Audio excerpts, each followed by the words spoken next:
ஒரு ராஜா கஜானாவுக்கு யார காவலாளியா நிப்பாட்டலான்னு ஒரு போட்டி வைக்கிறார்.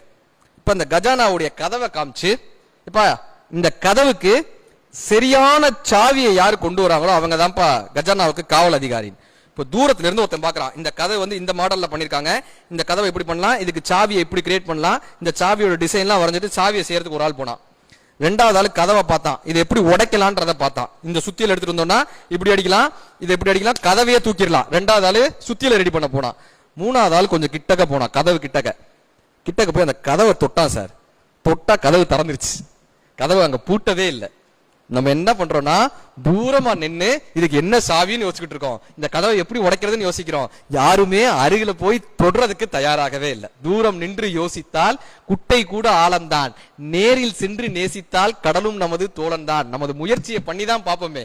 சில இடங்கள்ல ஏன் தூரமா நின்று தயங்கியே நிக்கணும், இது நமக்கு ஒத்து வரும் ஒத்து வராதுன்னு ஏன் யோசிச்சுக்கிட்டே இருக்கணும், முயற்சி செஞ்சு பார்ப்போமே அதை.